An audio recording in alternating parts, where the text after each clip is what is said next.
1 ayat 25 sampai dengan ayat 29.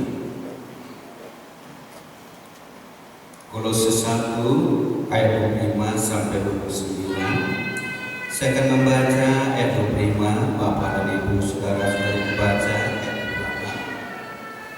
28. Begitu kita bergantian sampai selesai ayat 29.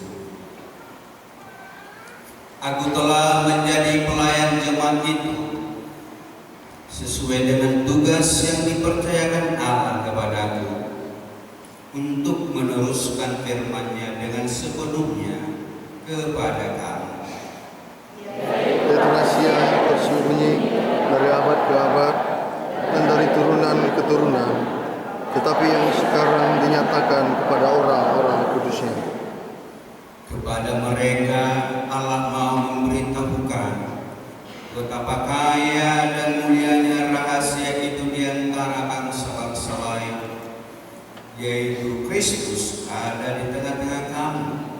Kristus yang adalah pengharapan akan kemuliaan.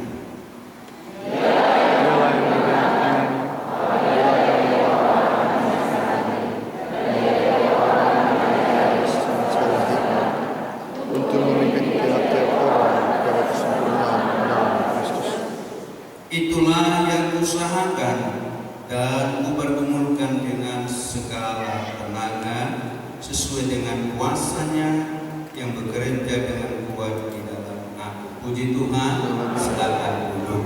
Haleluya. Saya bersyukur kepada Tuhan karena jemaat belum ada yang saya dengar mengalami kecelakaan, ya. Itu semua adalah karena kemurahan Tuhan. Haleluya. Ya, bagaimana kalau mobilnya tabrakan atau jatuh di jurang, ya, kita dapat kabar bahwa yang sudah meninggal mobilnya tabrakan, ya, atau jatuh di jurang, sedih saudaraku, ya. Tapi saya bersyukur sama Tuhan, Tuhan hindarkan semuanya itu. Puji nama Tuhan, saudaraku. Haleluya. Kita juga syukuri kemurahan Tuhan. Situasi seperti ini, kondisi kita bisa beribadah. Kalau saya mengikuti bagaimana perkembangan ya dunia ini sekarang begitu sangat membingungkan, sangat mengerikan, khususnya perkembangan di Timur Tengah. ISIS ya, sudah melebar, bukan lagi hanya Irak dan Syria, sudah melebar ke Lebanon, sudah melebar mulai ke Yaman, sudah melebar saudaraku yaitu mulai ke Turki, ya, dan mulai meluas. Ya, Iran juga sudah terlibat, ya, beberapa jenderal Iran yang mati terbunuh ada di sana. Berarti secara diam Iran sudah dilibatkan di seperti yang saya katakan itu tidak hanya sebatas akan melebar itu. Dan ditambah lagi situasi yang begitu panas dengan situasi yang Ukraina, ya, di mana sebagian memberontak, ya, mau bergabung dengan Rusia dan yang sebagian bertahan dan bergabung dengan negara NATO, ya, saudaraku, sehingga yang menjadi masalah besar antara Rusia dan Amerika kembali perang dingin. Perang dingin yang pertama 25 tahun yang lalu sudah berhenti ketika Gorbachev sebagai presiden dan Presiden George Bush, ya, mengadakan suatu perjanjian dengan obor perdamaian yang berjalan. Tapi sekarang terjadi perang dingin. Rusia sudah menandatangani presidennya, ya, Vladimir Putin, yaitu ditandatangani fakta militer yang baru, bahwa kalau terjadi perang segala senjata akan digunakan. Dan saya lihat di televisi ketika mereka menguji coba senjatanya, ngerinya dan luar biasa. Segala macam senjata mereka miliki diuji coba, termasuk dan Amerika juga mempersiapkan. Apa jadinya dengan dunia ini? Saya memang meyakini firman Tuhan. Ketika dikatakan 4 malaikat yang terikat di pinggir sungai Efrat dilepas, akan ada kematian untuk sepertiga penduduk. Malaikat yang terikat sungai Efrat itu di Irak. Dari situ bersumber nanti kan mati. Tapi jam dan waktu Tuhan yang menentukan. Saya juga terlampau yakin tidak mungkin periuk ditukangi lalu hanya mau ditempatkan di lemari untuk dilihat-lihat, atau ditempatkan di ruang tamu untuk jadi barang pajangan. Satu kali akan digunakan periuk itu memasak. Saya juga melihat yang meyakini bahwa senjata nuklir diciptakan bukan hanya untuk saudaraku menunjukkan kami hebat, lalu itu hanya tinggal sejarah museum, tidak, satu kali itu akan meledak. Tapi waktunya Tuhan yang menentukan. Dan kalau itu terjadi, kita aman-aman di sini, mati juga kita. Karena radiasi nuklir itu akan sampai ke mana-mana di bawah semua yang bernapas akan mati. Mungkin di antara mereka yang berseru, ya, mereka akan betul-betul hancur lebur, gedung-gedung hancur, terjatuh darah dan lebuatan. Tapi mungkin kehancuran gedung tidak sampai ke Medan, tapi radiasi nuklir sampai di Medan, di Jakarta, di mana-mana. Semua yang bernapas oleh manusia tikus, burung, mati semua. Hanya tinggal gedung-gedung pencakar langit, tidak ada manusia. Ini nasib yang sedang menghantui manusia. Kalau kita tahu zaman seperti itu, apa yang harus kita lakukan? Kita sedang menuju ke situ, apa yang harus kita lakukan? Di malam pergantian tahun baru saya katakan berdoa sama Tuhan supaya kita diberi Tuhan roh hikmat pengertian. Puji nama Tuhan. Roh hikmat pengertian untuk dapat menghitung hari-hari kita, waktu-waktu kita yang masih ada, karena nggak selamanya dapat. Mungkin dari segi hitungan waktu, umurku 50 tahun, katakan demikian, masih ada 25 tahun lagi. Ya betul, dari segi itu mungkin kau pikir umur 75 tahun, tapi perang ini nggak tahu kita kapan terjadi. Kapan terjadinya nggak tahu. Makanya semasa ada waktu itu kita gunakan waktu yang Tuhan beri itu. Untuk apa waktu itu digunakan? Untuk apa? Apakah semata-mata waktu itu digunakan untuk cari uang sebanyak-banyaknya, mengejar karir setinggi-tingginya? Ya? Itukah tujuannya waktu itu digunakan, diberikan Tuhan? Tidak. Waktu itu Tuhan berikan kepada kita, tujuannya ialah supaya kita dapat mengenal Tuhan dengan benar. Katakan amin. Haleluya. Kita dapat mengenal Tuhan dengan benar. Itu tujuan Tuhan menggunakan kita waktu. Itu tujuan Tuhan memberikan kita kesehatan. Itu tujuan Tuhan menggunakan kita akal budi bijaksana. Itu tujuan Tuhan memberkati kita supaya kita dapat mengenal Dia dengan benar. Haleluya. Mengenal Tuhan dengan benar, saya sudah singgung. Kita harus dapat, saudaraku, mengerti kehendak Tuhan dan hidup atas kehendak Tuhan dalam diri kita masing-masing. Kehendak Tuhan bagi diri kita ada kesamaan tapi ada perbedaan. Kesamaannya Tuhan hendaki kita semua harus hidup kudus dan benar. Tapi perbedaannya di dalam penempatan dalam tubuh Kristus berbeda kehendak Tuhan atas masing-masing. Ada yang disebut tangan, ada yang disebut saudaraku kaki, ada yang disebut telinga, ada yang disebut mata, ada yang disebut mulut, ya. Haleluya. Kita membutuhkan, ya, hikmat dari Tuhan untuk kita mengerti sebagai apa kita dalam posisi Kristus. Ketika kita berfungsi seperti posisi itu, itulah yang menyenangkan. Haleluya. Ya. Saudara yang kekasih dalam nama Tuhan, contohnya begini saya katakan. Ketika saya suruh mungkin katakanlah si Esra, tempel dulu nanti saya yang bocor ini begitu. Iya Pak, katanya. Tapi pikir aku pekarangan yang mengerjai membersihkan suci. Pekarangan yang dibersihkan bekerja suci. Lebih banyak waktunya untuk pekarangan ini, tenaganya lebih banyak habis. Padahal ada proses sedikit waktunya. Tapi ketika aku datang, aku nggak senang. Kenapa? Karena yang dibutuhkan seng yang bocor harus didempul. Jadi itu juga gitu. Ketika kita berfungsi sesuai dengan pengaturan Tuhan atas tubuhnya, atas kita, itu yang paling menyenangkan bagi kita. Haleluya.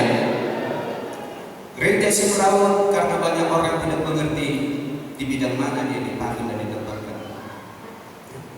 Di dalam pengaturan Tuhan ditata, ada yang nabi, ada yang rasul, ada penginjil, ada guru, ada gembala.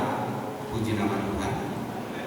Saya mau sekarang mengajak kita sampai betul-betul dewasa secara rohani, sehingga kita menjadi gereja yang betul-betul berkah, garam dan terang dunia, contoh yang baik, tertata rapi, bertumbuh ke arah Kristus sebagai kepala dari gereja.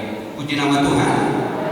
Supaya orang dapat melihat betul di gereja ini ada Tuhan ada, betul di gereja ini ada pengajaran, karena semua bisa tertib dan tata rapi. Karena memang saya melihat sedikit saya bersyukur sama Tuhan, ya, tapi belum begitu juga seperti saya.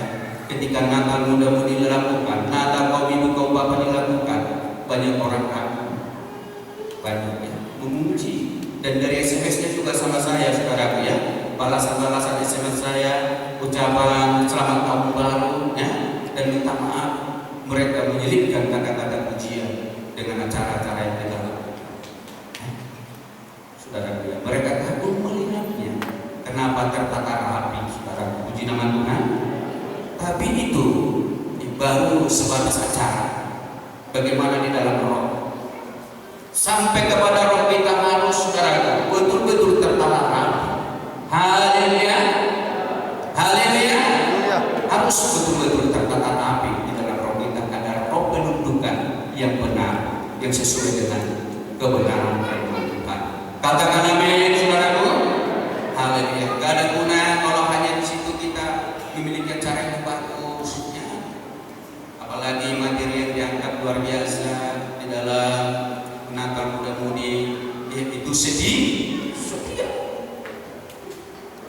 Bisakah kita sedih kalau tidak ada roh penundukan itu? Bisa kesedih orang berontak? Gak bisa kesedih orang sombong? Gak bisa. Gak bisa. Maka sampai harus kepada roh kita, ada roh penundukan itu. Katakan amin, saudaraku. Haleluya. Saudara yang dikasihi dalam nama Tuhan, hikmat dari Tuhan sangat kita butuhkan untuk dapat mengerti kehendak Tuhan atas diri kita masing-masing dan hidup dalam kehendak Tuhan. Hikmat dari Tuhan sangat kita butuhkan untuk dapat mengenal Tuhan dengan benar. Manusia yang tidak mendapat hikmat pengertian dari Tuhan, omong kosong dapat mengenal Tuhan dengan benar. Ya? Saudara dan saya dapat mengenal Tuhan dengan benar kalau kita mendapatkan kemurahan, hikmat yang dari Tuhan. Dengan logika akal budi manusia, walaupun manusia itu pintar, siapapun pintar, sepintar saudara orang Yahudi pun tak akan pernah dapat mengenal Tuhan dengan benar kalau tidak diberikan Tuhan hikmat khusus untuk dapat mengenal Tuhan dengan benar. Hikmat dari Tuhan harus datang kepada kita. Haleluya, saudaraku. Haleluya. Itu sebabnya kita berdoa kepada Tuhan supaya Tuhan memberikan kita roh hikmat itu. Gak salah berdoa untuk kesuksesan tahun 2015, supaya dilindungi, dijaga, dipelihara, berhasil usaha dan lain sebagainya, ya, mencapai cita-cita. Gak salah, tetapi lebih daripada itu, berdoa untuk supaya kita semua mendapatkan roh hikmat dari Tuhan untuk dapat mengenal Dia. Katakan amin. Banyak kali manusia ini berpikir gak pada penting mengenal Tuhan, bagaikan gak pada berguna bagi dia mengenal Tuhan dengan benar. Hari ini semoga Tuhan tolong saya dapat menyampaikan kepada kita betapa pentingnya mengenal Tuhan itu dengan benar. Puji nama Tuhan, saudaraku. Haleluya. Paulus sebagai hamba Tuhan, sebagai pelayan jemaat, sesuai dengan tugas yang dipercayakan Allah kepadanya, ya, kepadaku itu bicara kepada Paulus, yaitu tugas itu untuk menyampaikan firman-Nya dengan sepenuhnya kepada kamu. Kalimat kamu itu jemaat. Saya mengambil juga kesimpulan ini, tugas Paulus ini juga tugas berpikir. Tugasku juga adalah untuk menjadi pelayan jemaat SPD Philadelphia sesuai dengan yang dipercayakan Allah kepadaku, yaitu untuk meneruskan firman-Nya dengan sepenuhnya kepada kamu, kepada jemaat SPD Philadelphia. Maka untuk itu saya harus menyampaikan firman tanpa ada yang kurang-kurang. Sebab banyak orang gak mampu menyampaikan firman dikurang-kurangi, gak mampu menyampaikan firman sepenuhnya karena melihat wajah, ya, takut tersinggung, ya, dan lain sebagainya, ya. Dan saya mohon bantu dalam doa supaya aku dikuatkan Tuhan bicara apa adanya, bukan untuk menyenangkan manusia, tapi menyenangkan Tuhan. Puji nama Tuhan. Dan aku yakin setiap orang yang mengasihi Tuhan, ketika aku bicara menyenangkan Tuhan, hati orang itu juga senang, pasti senang. Sebagaimana saya buat gambaran, setiap saudara bicara menyenangkan hati istriku, pasti hatiku senang. Kenapa? Aku sayang istriku. Aku juga yakin setiap saudara bicara menyenangkan hatiku, hati istriku pasti senang. Kenapa? Istriku sayang sama. Puji Tuhan. Tapi siapa yang benci dengan aku, ketika saudara bicara menyenangkan aku, orang itu akan tersinggung. Itu pasti. Siapa yang bermusuhan dengan aku, ketika saudara bicara memuji-muji, mungkin menyenangkan aku, orang itu akan gak enak. Itu pasti. Begitu juga kita, saudaraku. Saya yakin setiap orang yang mengasihi Tuhan, ketika bicara mengasihi Tuhan, orang itu wajib sekali. Haleluya, wajib sekali. Tapi saudara, kalau ada bermusuhan dengan Tuhan, aku bicara menyenangkan hati Tuhan, tersinggung kamu, problem, marah. Jadi itu adalah radar bagi kita. Apakah kita orang yang sudah mengasihi Tuhan atau tidak? Haleluya. Itu kata-kata hikmat yang diberi Tuhan sama aku. Gak ku pelajari dari siapa, langsung wahyu dari surga itu. Puji nama Tuhan, saudaraku. Haleluya. Saudara yang dikasihi di dalam nama Tuhan, tugas seorang hamba Tuhan ialah menyampaikan firman Tuhan dengan sepenuhnya kepada kita. Apa yang dimaksud dengan firman Tuhan? Yang dimaksud dengan firman Tuhan ayat 26, yaitu rahasia yang tersembunyi dari abad ke abad, dari keturunan ke keturunan, tetapi yang sekarang dinyatakan kepada orang-orang manusia. Jadi yang dimaksud firman Tuhan adalah rahasia yang dibukakan.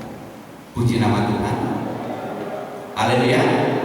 Rahasia yang diungkapkan, yang terselubung dari keturunan-keturunan abad ke abad. Ini tugas seorang hamba Tuhan. Puji nama Tuhan. Haleluya.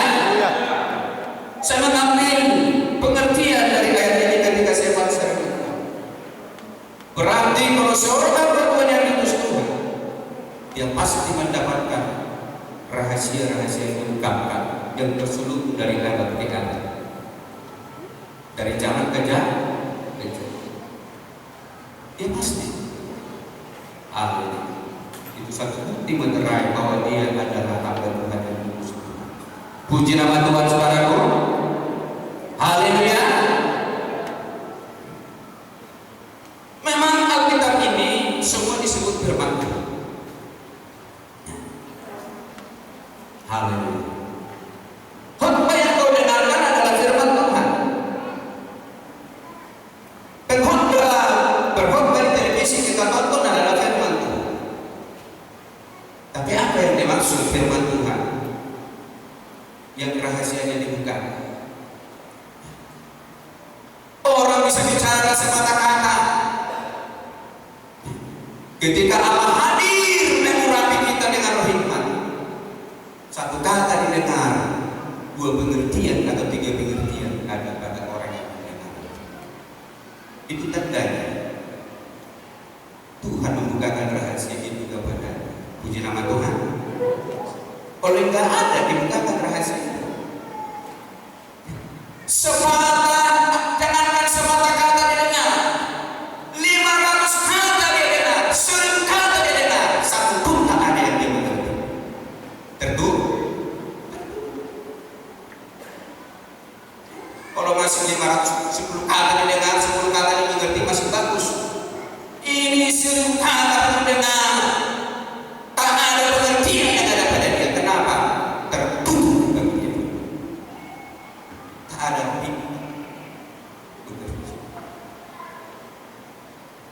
betapa malamnya kalau kita demikian kondisinya. Orang yang tertutup firman Tuhan dalam dirinya sangat berbahaya tindakannya. Lihat orang-orang Yahudi yang karena tertutup firman Tuhan, tidak dapat menangkap firman Tuhan, mereka memusuhi Yesus yang begitu mengasihi mereka. Selalu cari celah bagaimana supaya Yesus binasa. Dalam segala kondisi ada akibat firman Tuhan tertutup bagi mereka. Risiko berat. Padahal tidak ada yang diperbuat Yesus kesalahan apapun. Sangat cinta Yesus kepada mereka, sangat ingin Tuhan supaya jangan ada seorang pun yang binasa. Walaupun Tuhan ingatkan mereka kesusahannya karena cinta Tuhan supaya jangan binasa, tapi karena tertutup pengertian mereka dan firman Tuhan, wah, mengerikan tindakan-tindakan mereka. Saya juga diberi Tuhan pengertian, tidak jauh beda juga tindakan manusia di masa ini. Siapapun dia yang memusuhi Yesus, yang paling utama adalah imam ahli Taurat, orang-orang yang terlibat melayani di dalam pelayanan jemaat. Demikian juga di sini. Kalau saudara tidak betul-betul dibukakan pengertian akan kebenaran-kebenaran, ketika saya sampaikan kebenaran-kebenaran itu, bukan tidak mungkin dari antara bapak-bapak yang sudah terlibat melayani yang menjadi pembenci yang paling utama. Saya sampaikan ini apa adanya. Itu mungkin terjadi. Padahal sangat sayang saya kepada kita semua. Saya tidak ingin satu pun binasa. Saya baca firman Tuhan 2 hari yang lalu, jemaat yang adalah mahkota kemuliaan. Saya termenung. Saya ingat ketika Natal dipuji orang, ya saya sedih. Tapi kalau saya ingat surga, layakkah masuk surga kondisi jemaat seperti ini? Kondisi jemaat seperti ini saya kita layakkah masuk surga? Ada iri, ada sombong, ada kapait, ada kebencian, ada persekutuan, ada pemberontakan, ada kemalasan beribadah, macam-macam saya layak ada. Dan saya tuliskan dalam diri saya kalau masih begini kan, lalu apa mahkota kemuliaan waktu menaruh kalau cuma pada seminggu sebenarnya? Apa mahkota kemuliaan kalau kita?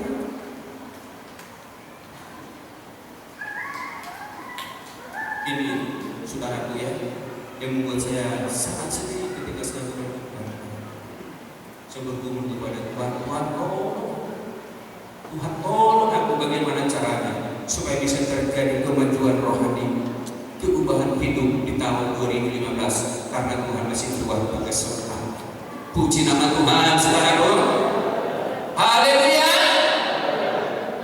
Saudara yang dikasihi dalam nama Tuhan,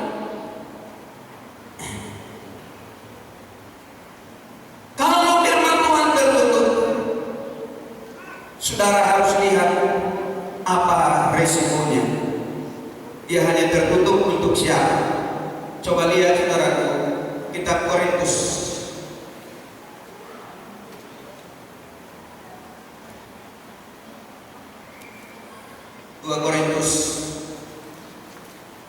pasal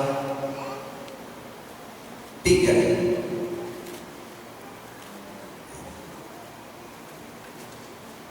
ayat 4, coba 14 baca. Demikian firman Tuhan.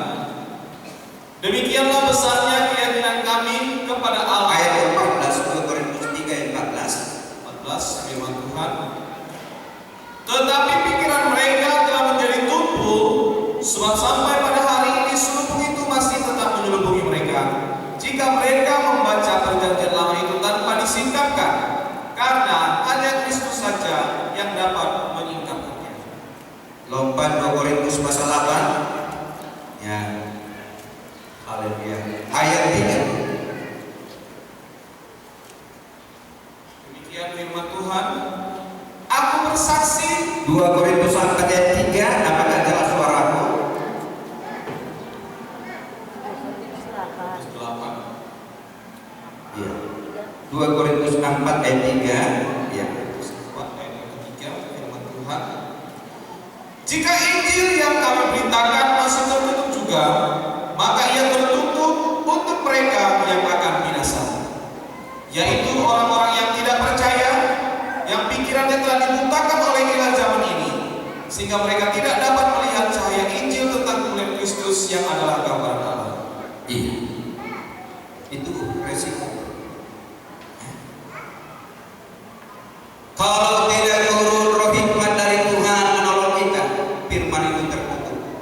Tapi ketika turun roh hikmat dari Tuhan kepada kita, sebagai kata kita dengar, 2 pengertian atau 3 pengertian ada pada kita. Puji nama Tuhan. Haleluya, saudaraku. Dan untuk kita mendapatkan roh hikmat pengertian dari Tuhan, kita perlu berdoa dalam rendah. Ingat dalam Mazmur 25 ayat yang ke-9, Tuhan hanya mengajar orang yang rendah hati. Ajaran dari Tuhan itu juga disebut hikmat dari Tuhan. Pengertian-pengertian dari Tuhan itu disebut hikmat, roh hikmat yang dari Tuhan. Puji nama Tuhan. Ya, kita butuh kerendahan hati di mata Tuhan sekarang. Haleluya ya. Saudara, saya melihat kerendahan hati Paulus ini, kenapa dia mendapat roh hikmat dari Tuhan luar biasa. Kalau saya baca tulisan-tulisannya, dia berkata, di antara para rasul, aku adalah orang yang paling berdosa. Padahal dialah orang yang paling tidak menjaga diri dalam kudus. Di antara para rasul, aku adalah orang yang paling hina. Padahal dialah rasul, hamba Tuhan yang sampai diangkat Tuhan ke tingkat yang ketiga dari Firdaus. Puji nama Tuhan. Haleluya. Dia selalu menempatkan dirinya pada posisi yang lebih rendah, bukan pada posisi yang hebat yang tinggi. Saya bisa diberkati dengan firman walaupun saudara layak, karena aku belajar menempatkan posisiku pada posisi yang rendah.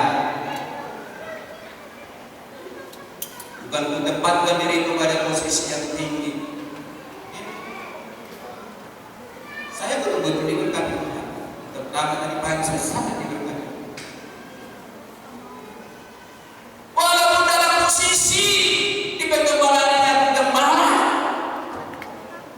tapi kamu bukan gembala, aku melayani firman, kau mampu ada penolakan.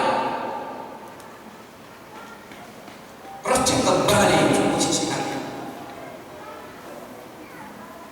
Rojek kembali posisi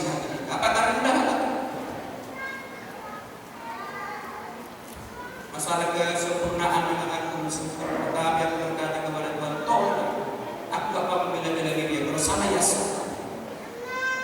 Aku mau belajar terus Tuhan.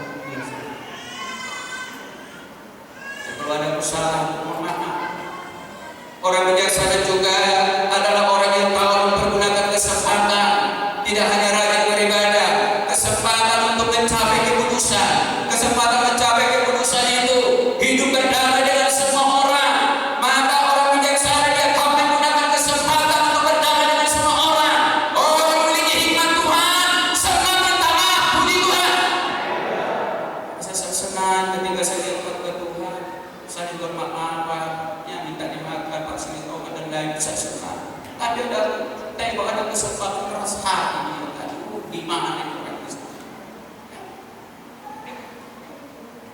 Saya mengajak kita semua, gunakan kesempatan itu untuk bisa berdamai dengan semua orang.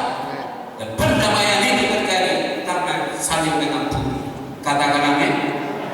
Tidak ada perdamaian kalau tidak ada pengampunan. Dan kalau tidak ada perdamaian, neraka, maka kamu neraka.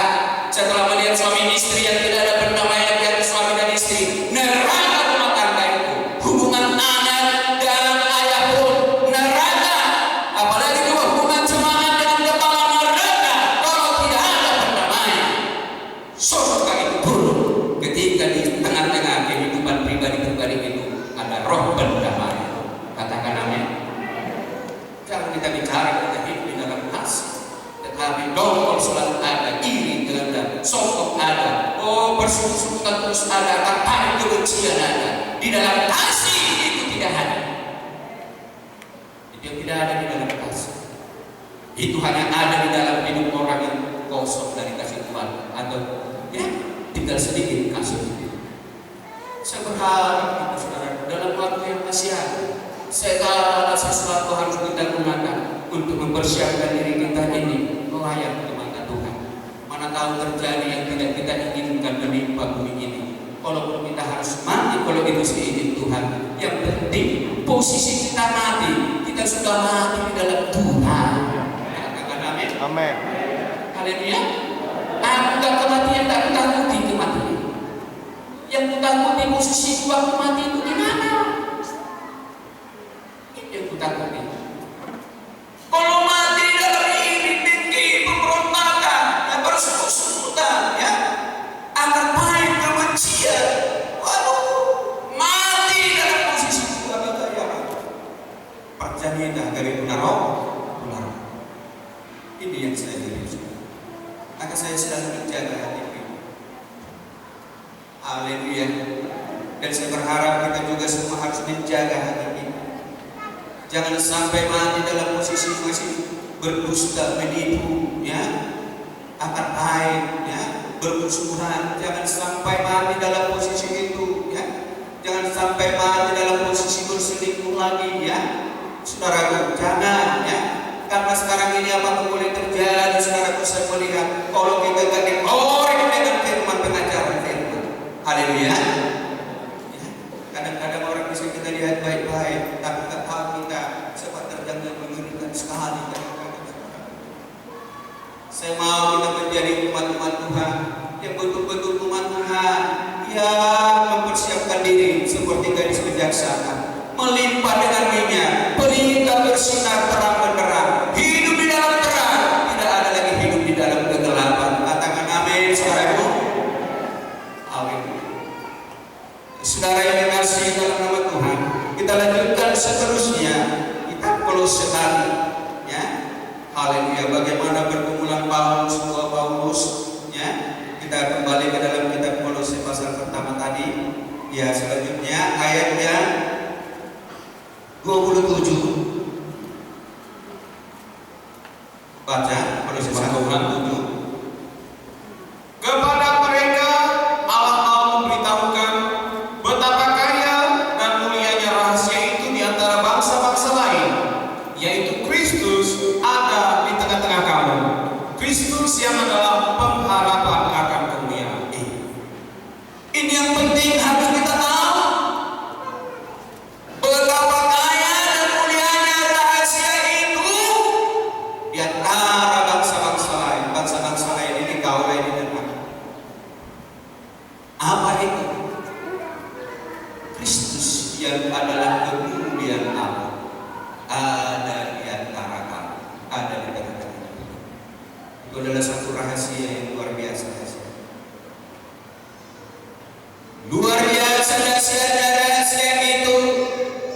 Kristus yang adalah kemuliaan Allah, Dia ada di tengah-tengah kita.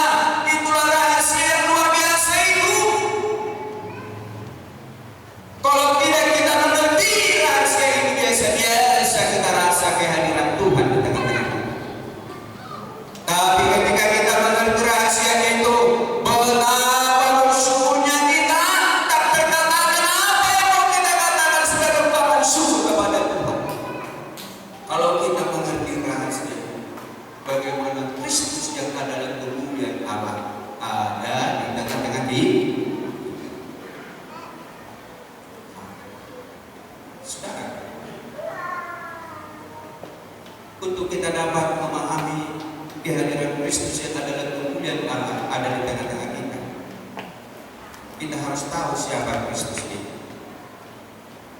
Pengertian kita Kristus itu ialah Yesus Allah. Ya betul. Di dalam keyakinan kita, keyakinan Kristen yang benar, Allah kita Tritunggal. Allah kita Tritunggal. Tiga tapi satu. Itu artinya tiga tapi satu. Bukan satu kali tiga, beda. Beda itu. Ini harus dipahami. Tiga kali satu, bukan satu kali tiga. Artinya bukan dia bekerja melalui tiga manifestasi tidak. Memang tiga Allah, Bapa, Anak, dan Roh Kudus. Amin. Makanya ketika terjadi penciptaan untuk manusia diciptakan, Allah Tritunggal berfirman, marilah kita. Apa yang dia katakan? Menciptakan menurut gambar dan rupa kita. Jadi dari kalimat itu sudah jelas bahwa Allah kita itu Tritunggal. Haleluya. Haleluya.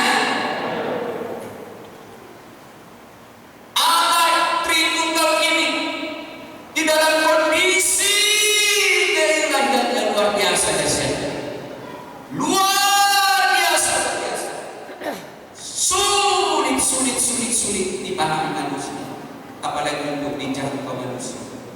Sulit. Karena Allah itu luar biasa dahsyatnya.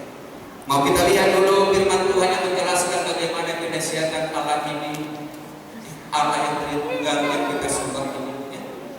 Kondisi keadaan mereka dalam keilahiannya, dalam keallahannya seperti inilah saudara. Coba baca 1 Timotius pasal 6.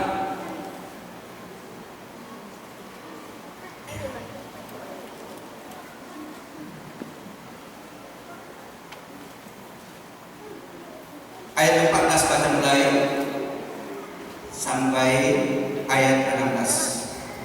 Demikian firman Tuhan. Turutilah perintah ini dengan tidak bercacat dan tidak bercela hingga pada saat kita Yesus Kristus menyatakan dirinya. Yaitu saat yang akan ditentukan oleh penguasa yang satu-satunya dan yang penuh bahagia, Raja di atas segala raja dan Tuhan di atas segala Tuhan. Dialah satu-satunya yang tidak takluk kepada maut, bersemayam dalam terang yang tak terhampiri, seorang pun tak pernah melihat dia, dan memang manusia tidak dapat melihat dia. Baginya hormat dan kuasa yang kekal. Amin.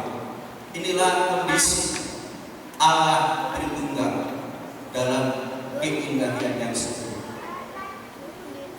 Dia bersemayam di dalam terang yang tidak terhampiri. Karena sangat mulia, sangat dahsyat, sangat agung dia Allah kita. Puji nama Tuhan. Tak terhampiri. Apalagi manusia sudah jadi di dalam dosa. Oleh ketika manusia menjadi dalam dosa, masih enak Tuhan yang luar biasa dahsyat ini berkomunikasi dengan siapa? Luar biasanya posisi Allah kita ini.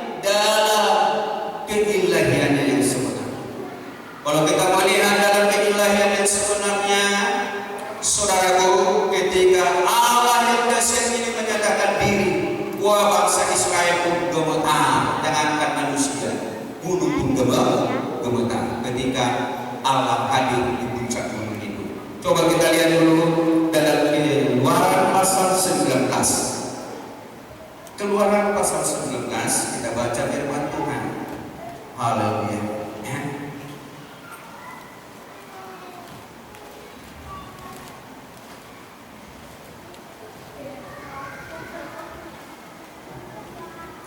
Ayat 16. Demikian firman Tuhan. Dan terjadilah pada hari ketiga, pada waktu terbit fajar, ada guru dan kilat dan awan padat di atas gunung dan bunyi sangkakala yang sangat keras, sehingga gemetarlah seluruh bangsa yang ada di perkemahan. Terus Lalu Musa membawa bangsa itu keluar dari perkemahan untuk menjumpai Allah, dan berdirilah mereka pada kaki gunung. terus Gunung Sinai ditutupi seluruhnya dengan asap, karena Tuhan turun ke atasnya dalam api. Asapnya berbumbung seperti asap dari dapur, dan seluruh gunung itu gemetar sangat. terus Bunyi sangkakala kian lama kian keras. Berbicaralah Musa, lalu Allah menjawabnya dalam gunung. itulah kondisi dahsyatnya Allah kita itu dalam kebesaran. Ketika dia turun di atas gunung Sinai, ya, dia turun dengan saudaraku asap dan nyala api. Asap itu adalah untuk saudaraku membatasi antara Musa dengan Tuhan, supaya Musa tidak bisa melihat wajah Tuhan. Tadi di kitab Timotius dikatakan tak seorang pun bisa melihat wajah. Dan Tuhan yang bersemayam di atas api yang turun di gunung Sinai bicara kepada Musa. Suara Tuhan kedengaran seperti suara guru. Buat Tuhan udah guru, rong guru. Yang dibikin rong guru, yang coba jantung kita, bikin. Coba jantung kita, wah ngerinya ya. Dan siapnya Tuhan itu, maka sampai disebut saudaraku gunung pun gemetar. Gunung aja gemetar, apalagi manusia. Dahsyat kali itu, luar biasa. Ya. Kita melihat kembali ke dalam kitab Keluaran. Haleluya. 20 ayat 18. Demikian firman Tuhan. Seluruh bangsa itu menyaksikan guru mengguntur, kilat sabung menyabut, sangkakala berbunyi dan gunung berasap. Maka bangsa itu takut dan gemetar, dan mereka berdiri jauh-jauh. Terus Mereka berkata kepada Musa, "Engkaulah berbicara dengan kami, maka kami akan mendengarkan. Tetapi janganlah Allah berbicara dengan kami, nanti kami mati." ini saudara. Dahsyat kali Tuhan di dalam kemuliaannya, di dalam keagungan kebesarannya. Dahsyat kali Tuhan itu. Dahsyat kali. Karena dialah Tuhan Allah segala alam semesta. Bukan hanya Tuhan manusia dia, Tuhan ikan juga dia, Tuhan singa juga dia, Tuhan gajah juga dia, Tuhan bintang juga dia, Tuhan lautan juga dia, seluruh alam semesta. Dia adalah Tuhan. Puji nama Tuhan. Dia Tuhan seluruh alam semesta. Gak usah kita bicara alam semesta. Hanya saya belajar saudara membaca jarak bintang yang dekat dengan bintang yang lain. Ada bintang yang jaraknya paling dekat, yang kalau kita lihat dari sini paling mungkin 2 cm. Ketika kalau ditempuh itu dari bintang yang satu ke bintang yang lain yang kelihatan dari bumi 2 cm jaraknya, harus ditempuh dengan 2 tahun cahaya. 2 tahun cahaya bukan pesawat terbang. Saudara, Bapak Ibu tahu kecepatan cahaya? Tik 500 km jauh.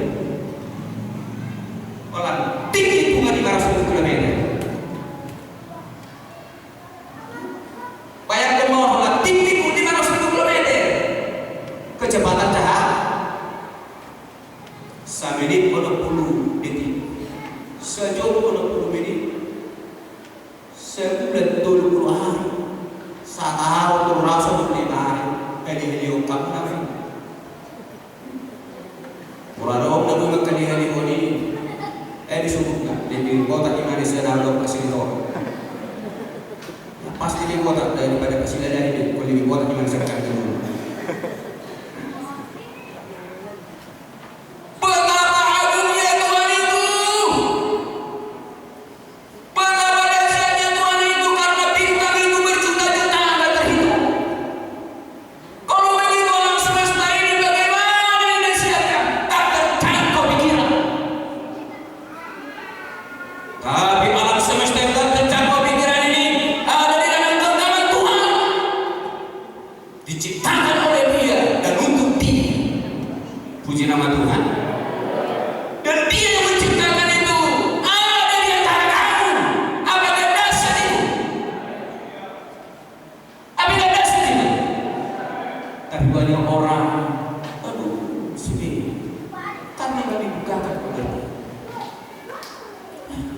Kalau mungkin ada datang si Jokowi, hebat kali ini, guys, saudara pikir gak ada matanya itu dibanding tuh.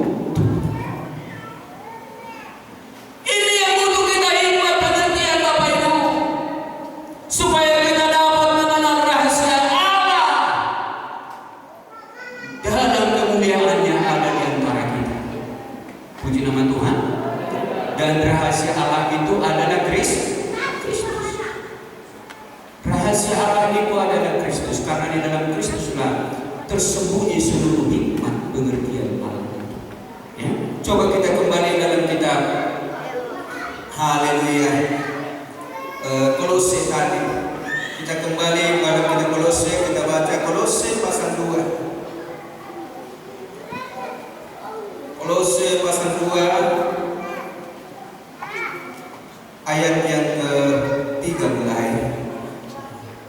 Demikian firman Tuhan, sebab di dalam Dialah tersembunyi segala harta hikmat dan pengetahuan. Ya, terus Hal ini kukatakan supaya jangan ada yang memperdayakan kamu dengan kata-kata yang indah. sebab di dalam Dia, kalau naik saudara ke atas, itu bicara tentang Kristus tersembunyi. Ya. Haleluya, di dalam Yesus tersembunyi segala harta hikmat dan pengetahuan. Siapa itu Yesus? Kita masuk ke dalam Kolose 1 ayat 15. Inilah rahasia. Kolose 1 ayat 15, baca Firman Tuhan, Ia adalah gambar Allah yang tidak kelihatan, yang sulung, lebih utama dari segala yang diciptakan. Karena di dalam Dialah telah diciptakan segala sesuatu yang ada di dalam surga dan yang ada di bumi, yang kelihatan dan yang tidak kelihatan, baik singgasana maupun kerajaan, baik pemerintah maupun penguasa, segala sesuatu diciptakan oleh Dia dan untuk Dia. Itulah Yesus. Yesus itu adalah gambar Allah yang tidak kelihatan, yang sulung atau yang terutama, lebih utama dari segala yang diciptakan.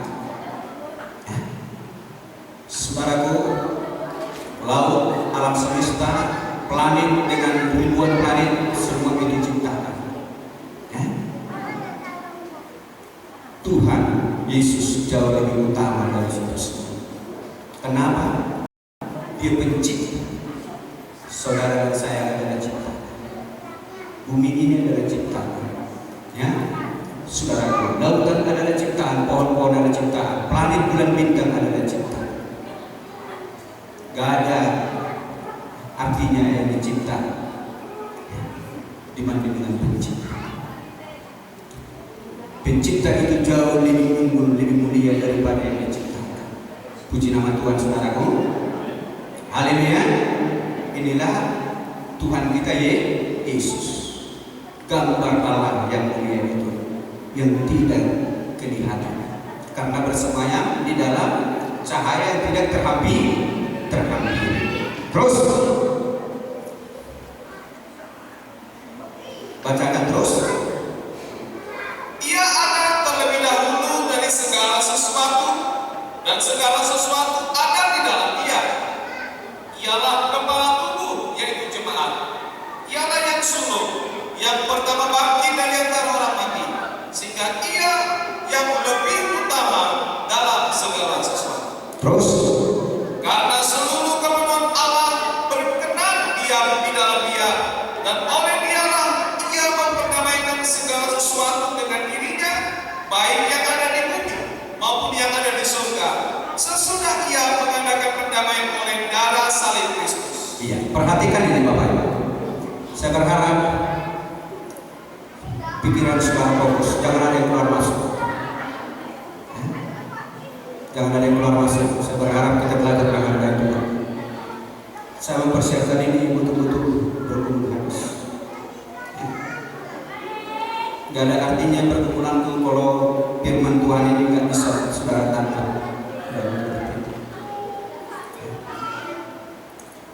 Yesus itu adalah gambar Allah yang tidak kelihatan, yang terutama, yang lebih utama dari segala ciptaan, menjadi kelihatan. Bisa dilihat, bisa diraba, bisa dirasakan, bisa kita beradaptasi. Inilah rahasia itu. Puji nama Tuhan. Puji nama Tuhan. Bagaimana caranya? Ketika manusia jatuh di dalam dosa, ubah dosa Allah yang kudus hanya bisa memiliki manusia kalau manusia itu kembali kudus. Sementara manusia yang sangat disayangi Tuhan itu, yang diciptakan menurut gambar dan rupanya, Tuhan tidak ingin kehilangan manusia. Dan ditulis di Alkitab, tapi saya yakin Tuhan pasti bicara. Allah perhitungkan bicara, karena menciptakan manusia pun Dia bicara.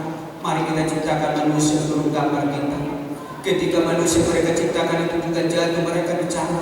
Ohana wenota, engaweda ubi dosa, colma nanti ciptawan menurut gambar tak nasa saya kita tidak ada cuma Dia nama ahana jalan keluar. Tuhan bicara. Allah perhitungkan bicara. Emang gak ditulis dari kita.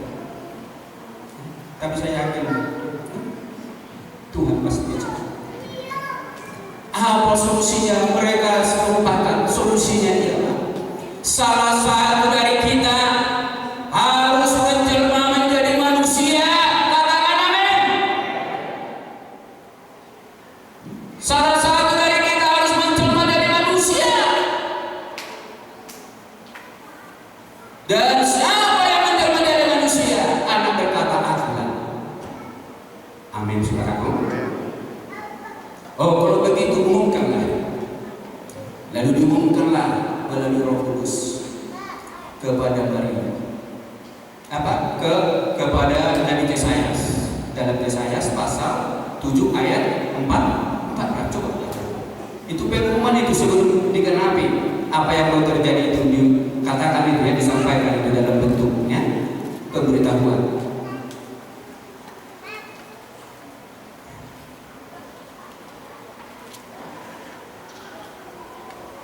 Yesayas pasal 7 ayat 14.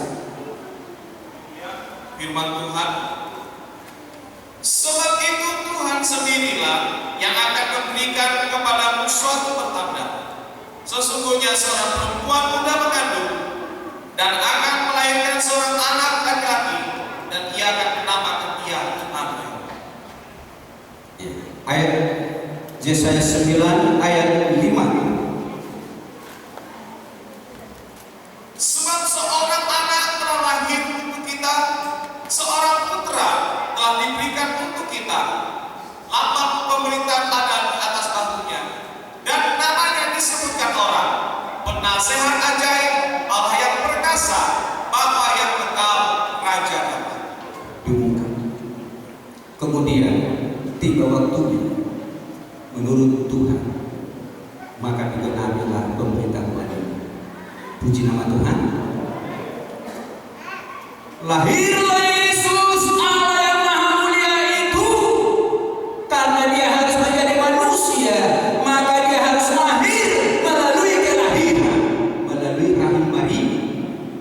Inilah rahasia Allah yang dahsyat. Kelahiran Yesus melalui rahim Maria. Ini adalah rahasia Allah yang terselubung yang sangat sulit dipahami.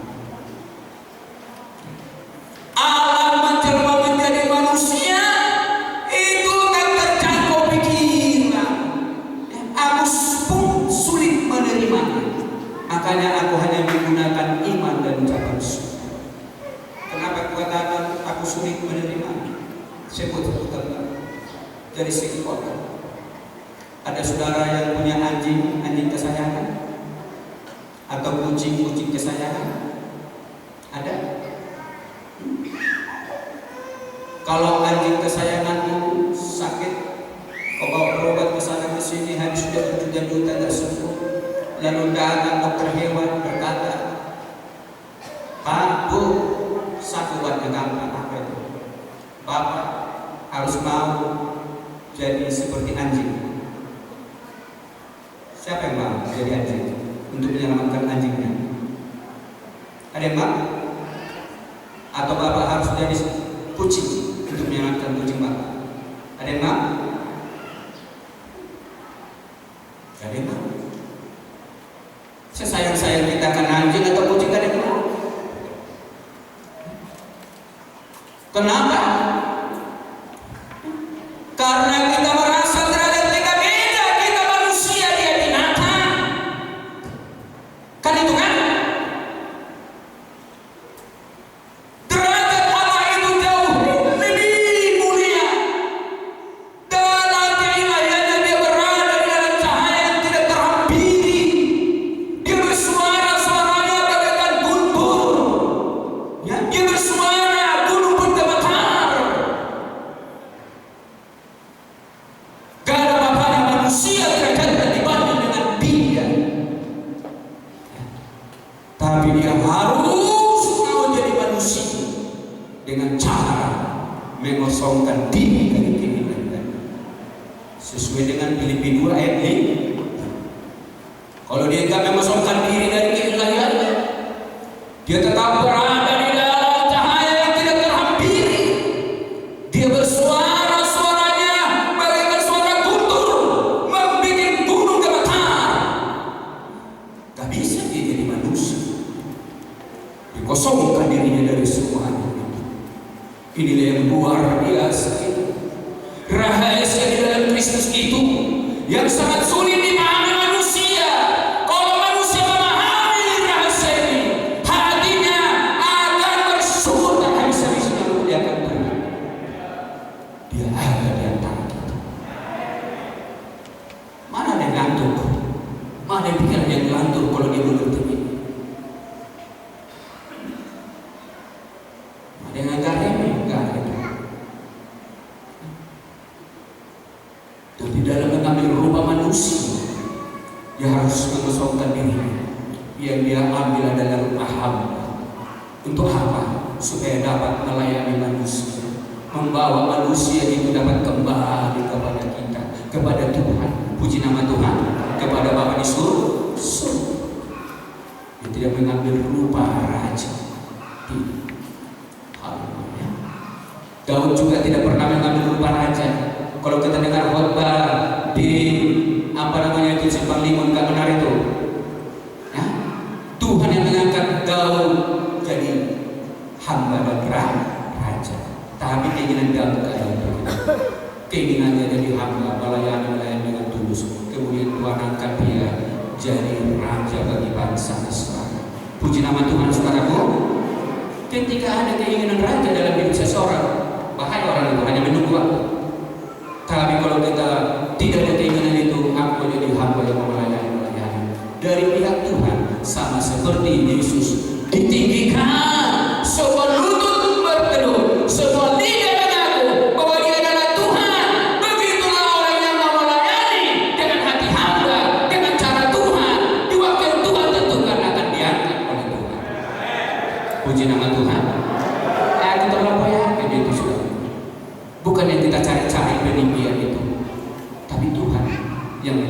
membuat kita saudara ditinggikan. Katakan amin saudaraku. Haleluya. Ketika manusia mencari cara peninggian usaha-usaha apa padanya, itu akan membuat dia terjerumus dalam berbagai ragam kesalahan yang menyakitkan. Seperti orang-orang yang terlibat dalam politik dunia ini kita lihat, saling jatuh menjatuhkan, saling hancur menghancurkan, saling pojok memojokkan. Oh saudaraku, macam-macam mereka buat sebab terjadinya. Kenapa? Karena mereka berusaha untuk meninggikan diri mereka, bukan Tuhan yang mengangkat. Tapi kalau Tuhan mengangkat, indah sekali, mulia sekali. Puji nama Tuhan. Ya caranya gimana? Saya bersyukur sama Tuhan karena rendah hati tetap Pak Homi. Ya, seperti tadi, Tuhan yang meninggikan yang duraminya Pak Homi, maka mereka diberkati. Haleluya. Haleluya. Mungkin ada pendeta datang di situ, bukan seperti itu penghormatannya. Kenapa? Ya nggak ada orang, nggak ada sesuatu. Jadi cara Tuhan itu meninggikan macam-macam. Puji nama Tuhan saya tuh. Haleluya. Nah, saudara yang dikasihi dalam nama Tuhan. Jadi Yesus ada di antara kita ini, adalah rahasia Allah yang luar biasa. Kok bisa dia ada di tengah-tengah kita? Ya. Semua itu dilakukan Tuhan. Kalau saya baca dan renungkan firman Tuhan, karena kasih. Karena kasih itu makin berkarya.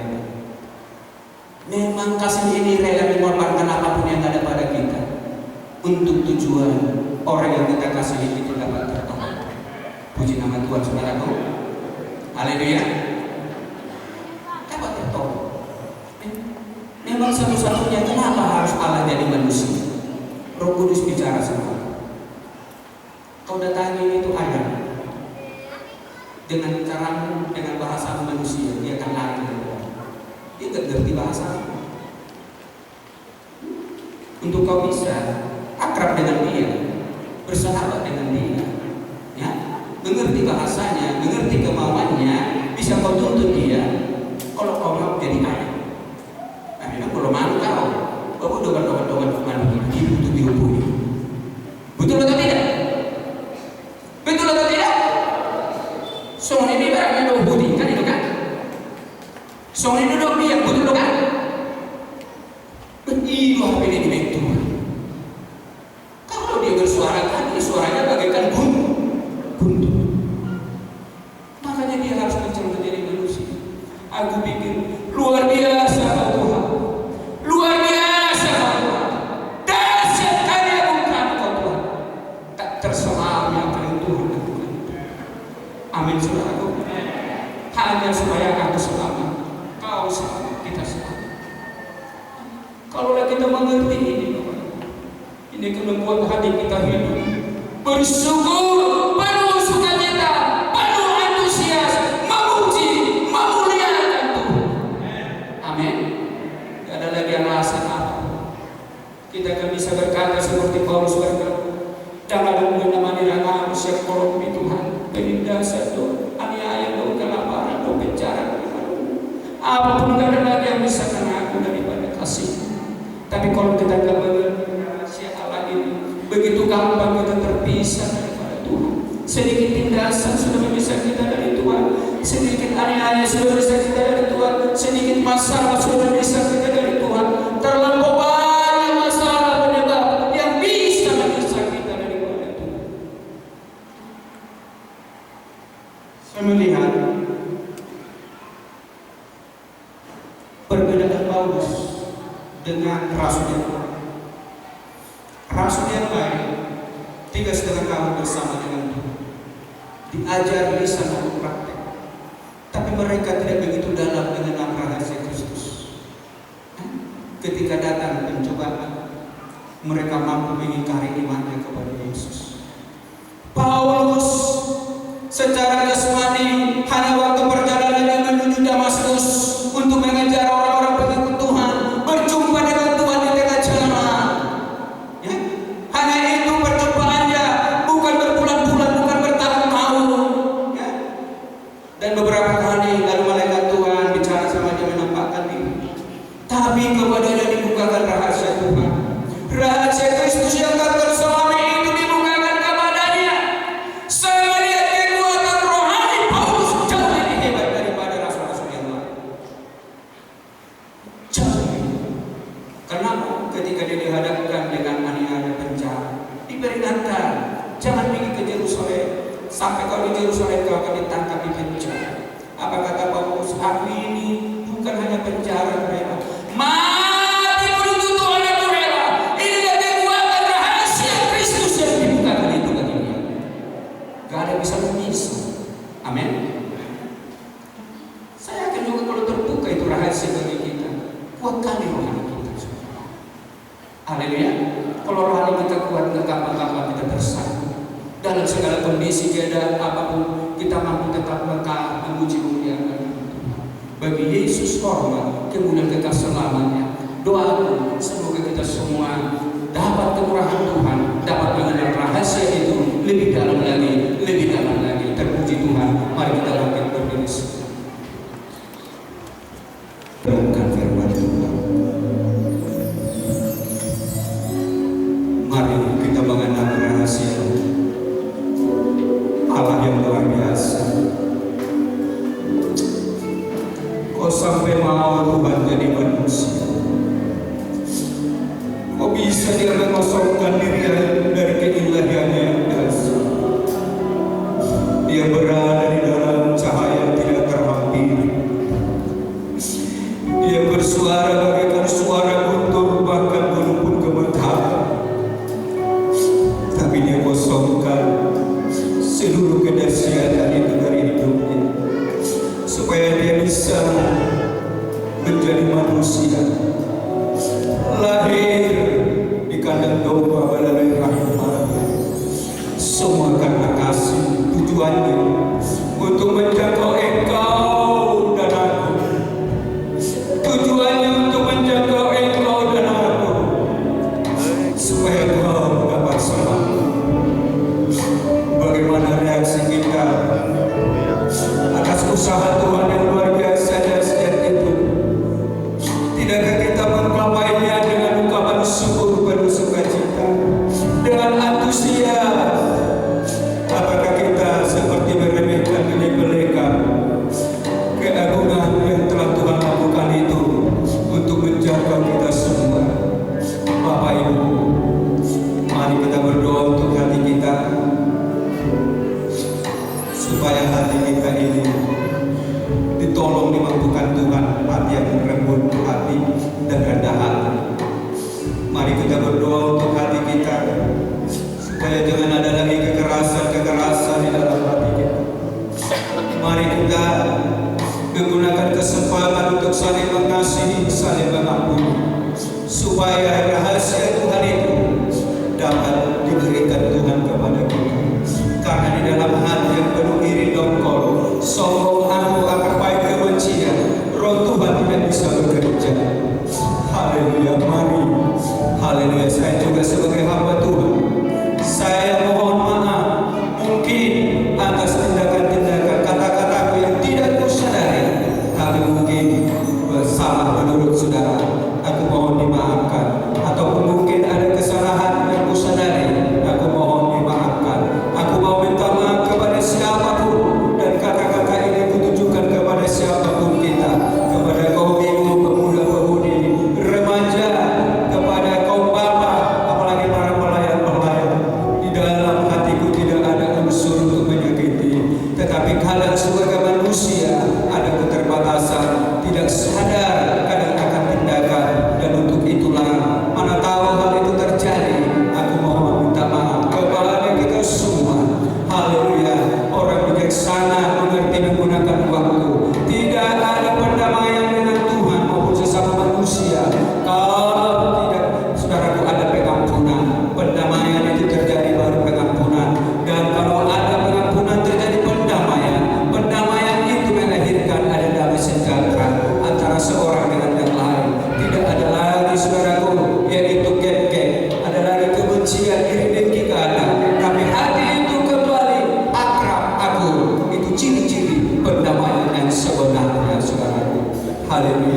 Oh, terima kasih Tuhan. Dan sampai kapan saudara bisa melepaskan dirimu dari hal yang tak benar? Kaum ibu, adakah kau teringat dengan seseorang ketika kau teringat? Ada rasa keenak, ada rasa dongkol.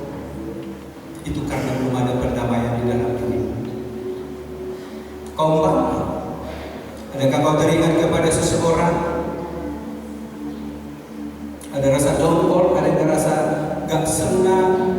Itu karena belum ada perdamaian dalam diri terhadap orang yang kau lakukan. Para pelayan terutama, mari sejak orang kita melihat hati kita, jangan lihat orang lain. Manusia kadang ditipu iblis, begitu hebat memperhatikan orang lain, tapi hatinya gak dilihat. Makanya Tuhan menegur mereka orang Yahudi, mengapa balau di matamu gak bisa kau lihat, selumbar di mata orang lain bisa kau lihat. Balau itu kesalahan besar, gak bisa dilihat karena gak diperhatikan, diabaikan. Selumbar itu kesalahan kecil bisa dilihat karena dilihat, diperhatikan. Kita juga kadang begitu Bapak Ibu. Kesalahan kecil dari orang lain bisa kita lihat kadang bahkan diungkit-ungkit. Tapi kesalahan yang besar yang dia berbuat, aduh, disembunyikan. Hari ini bertobat kita.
Haleluya. Terima kasih Bapakku yang baik. Engkau sangat baik bagi kami. Engkau yang sangat peduli bagi kami. Engkau sangat mengasihi kami. Itu sebabnya kami bangga dan bersyukur memiliki Allah seperti Engkau Tuhan, yang memilih kami Tuhan dari segala cacat celah kami Tuhan, dari segala kesombongan kami, kemungkinan besar, keangkuhan kami, ketinggian hati kami, segala kejahatan bentuknya, tetapi kami sangat bersyukur dan bangga memiliki Kristus yang menjadi Bapa bagi kami, yang selalu mengasihi dalam kehidupan kami dan melepaskan kami dari segala ikatan yang tidak baik yang membawa kami kepada dosa dan membawa kami dalam kebinasaan. Tapi kami percaya Engkau sangat baik. Engkau sangat baik Tuhan bagi kami. Itu sebabnya Tuhan Engkau mengangkat kami Tuhan dari segala dosa. Tuhan membasuh kami lewat firman-Mu Tuhan, lewat firman-Mu yang begitu manis, yang begitu indah di dalam kami Tuhan pada saat ini yang boleh kami terima. Biarlah firman-Mu itu Tuhan membuat kehidupan kami menjadi terangnya Tuhan, jadi boleh menjadi saksinya dan boleh menjadi berkat Tuhan. Firman-Mu menjadi kekuatan bagi kami di setiap saat, dan firman-Mu memperbaharui dalam kehidupan kami Tuhan, dan membangkitkan semangat kami Tuhan, agar kami tetap bermaju di dalam kehidupan kami Tuhan. Ya Tuhan, di tahun 2015 kami tidak tahu masa apa yang akan terjadi, tetapi firman-Mu menguatkan kami, dan firman-Mu memberikan pengharapan kami bahwasanya Engkau ada di dalam kami Tuhan, bahwasanya Engkau merangkul dan mengikat kami Tuhan, sehingga kami tidak terjebak apapun Tuhan, tetapi lewat kasih Kristus, Roh Tuhan yang selalu ada di dalam kehidupan kami, yang membawa kami Tuhan tetap hidup di dalam damai sejati, tetap hidup di dalam ketenangan Tuhan, sebab Engkau berkuasa atas kami. Bapa, biarlah Tuhan firman-Mu boleh kami tangkap, dan Tuhan berikan pengertian bagi kami dan hikmat Tuhan, agar kami dapat boleh melakukan firman-Mu yang begitu baik, yang menata kehidupan kami Tuhan, agar kami tertata dengan rapi, tersusun dengan rapi, sesuai apa yang mau Tuhan bagi kami. Itu sebabnya kami datang dengan rendah hati kepada Tuhan. Amin. Biarlah Tuhan mengatur kehidupan kami sedemikian rupa, di mana Tuhan tempatkan kami, boleh kami Tuhan terima dengan baik. Terima kasih. Biarlah firman-Mu mempertumbuhkan iman rohani kami, semakin kami boleh bertumbuh di hadapan-Mu. Terima kasih Tuhan atas firman-Mu. Biarlah roh dan firman-Mu ada di dalam kami, dan Roh-Mu semakin menyala dalam kehidupan kami, membakar semangat kami, agar kami semakin semangat boleh dapat bersekutu kepada-Mu. Bapa, di mana Tuhan hamba-Mu Tuhan yang sudah pakai dengan baik, berikan kekuatan bagi hamba-Mu, pulihkan kesehatan hamba-Mu Tuhan.